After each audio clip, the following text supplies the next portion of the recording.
بسم اللہ الرحمن الرحیم۔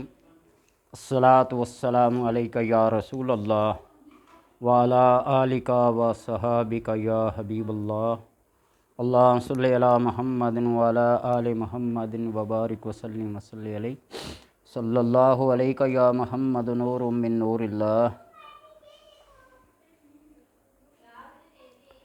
بہت سارے علماء، مشائخ، محدثین کا ایک معتبر اور مجرب عمل جو لوگوں کو بتلاتے تھے، بے کس، بے سہارا، مجبور، لاچار، بیوہ، یتیم، مساکین، ضروریات زندگی جن کی پوری نہ ہو رہی ہوں، ان کو یہ بتلاتے تھے۔ اور اس عمل کا ایک خاص یہ ہے کہ اللہ تبارک و تعالیٰ کا قرب اور اس کی محبت پیدا ہوتی ہے۔ اللہ تبارک و تعالیٰ اس بندے کو نظر رحمت سے دیکھتا ہے، اور یہ بندہ اس عمل میں لگا رہتا ہے۔ ایسا قرب، ایسی محبت، ایسی چاشنی ہے اس عمل کے اندر کہ ایک دفعہ بندہ یہ شروع کر دے تو پھر اس سے پیچھے نہیں ہٹ سکتا۔ یہ ایسا قرب عطا کرتا ہے۔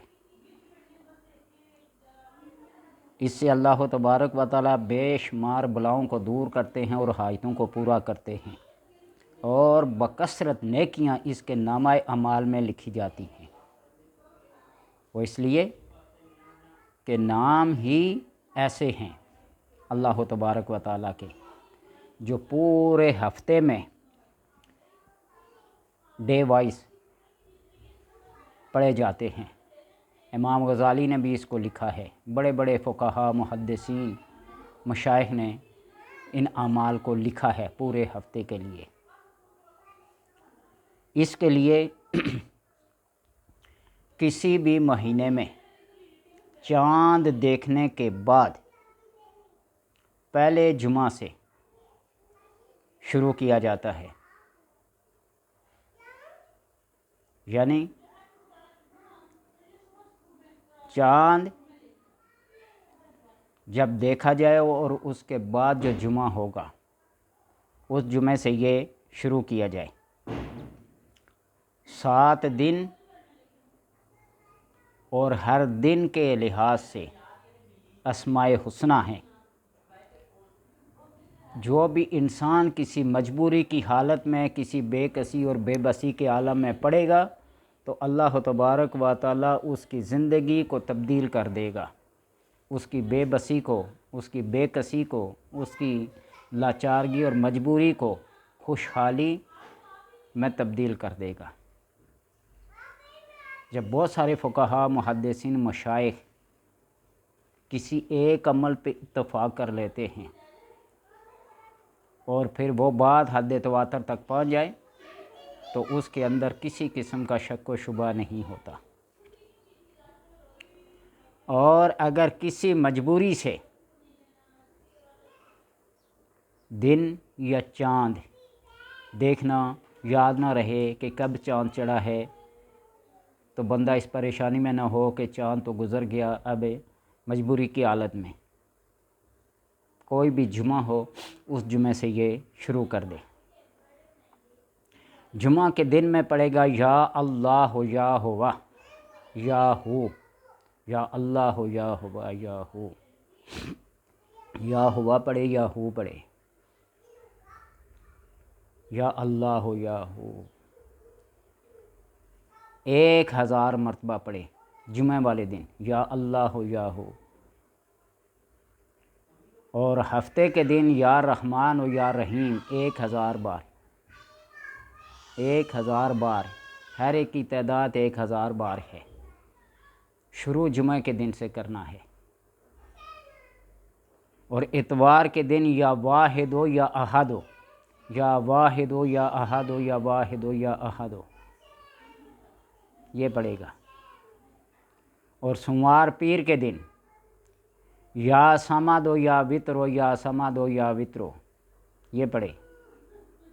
منگل والے دن پڑھے یا حیو یا قیوم، یا حیو یا قیوم، یا حیو یا قیوم 1000 کی تعداد میں۔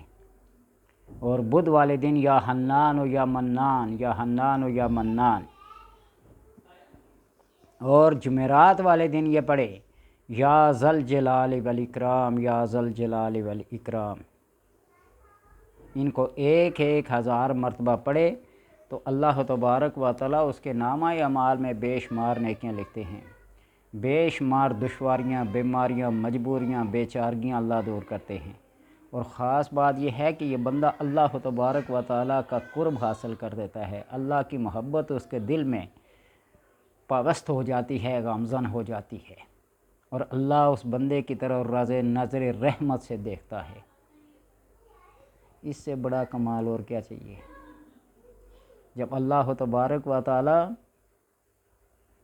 کسی بندے کو نظر رحمت سے دیکھتا ہے تو اس سے بڑی نعمت اور اس سے بڑی قربت اور خوش بختی اور کوئی نہیں۔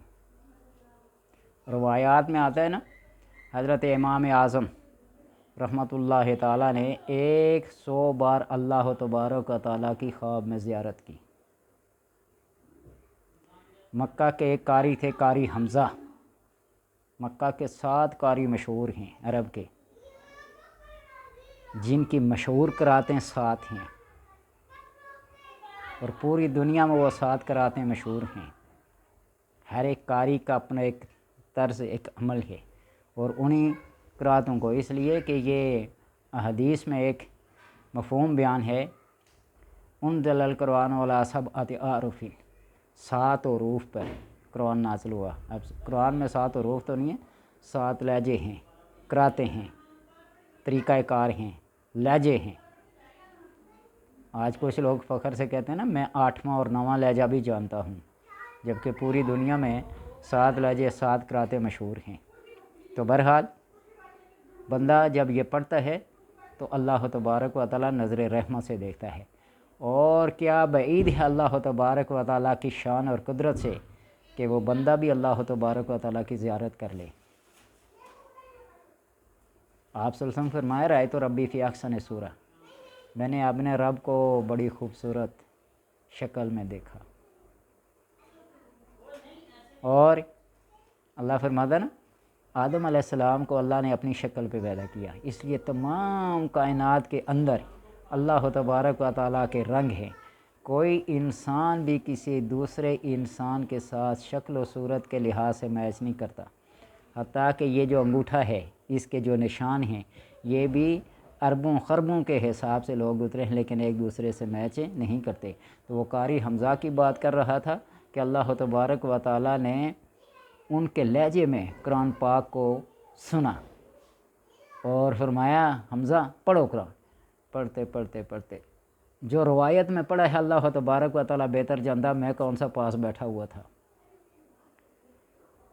جب 7ویں پارے سورہ انعام کی آیت پہ وَهُوَ الْقَاهِرُ فَوْقَ عِبَادِهِ، وَهُوَ الْقَاهِرُ فَوْقَ عِبَادِهِ،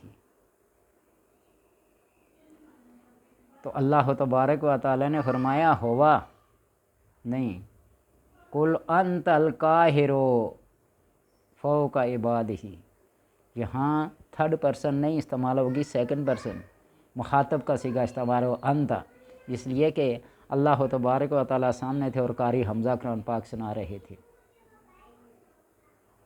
تو اس لیے اللہ نے فرمایا پڑھو قُلْ أَنْتَ الْقَاهِرُ فَوْقَ عِبَادِهِ، حالانکہ قرآن پاک کی عادت قُلْ هُوَ الْقَاهِرُ فَوْقَ عِبَادِهِ۔ تو اس لیے جب یہ اللہ تبارک و تعالیٰ کا قرب حاصل ہو جاتا ہے نا، اس کی محبت، اور بندہ اسی کے خیال میں گم رہتا ہے جس کے ساتھ اس کی محبت ہوتی ہے، وہ کبھی خیالوں میں، کبھی باتوں میں، کبھی شکلوں میں، کبھی صورتوں میں بالکل عیاں ہو کے آ جاتا ہے۔ تو اللہ تبارک و تعالیٰ سے دعا ہے کہ ان ہفتہ بھر کے اوراد کو پڑھنے کی توفیق عطا فرمائے، اور اللہ وہ اپنا قرب نصیب کرے، عطا کرے، جس کی وجہ سے اللہ تبارک و تعالیٰ کا دیدار تو جنت میں ہو، لیکن جانے سے پہلے دنیا میں ہی وہ اللہ کا دیدار کر کے جائے، اللہ کا مقرب بندہ بن کے جائے۔ اللہ سب کو توفیق دے اپنے اسماء کو ورد میں، وظیفے میں، عمل میں اور تلاوت میں شامل کرنے کی اللہ توفیق عطا فرمائے۔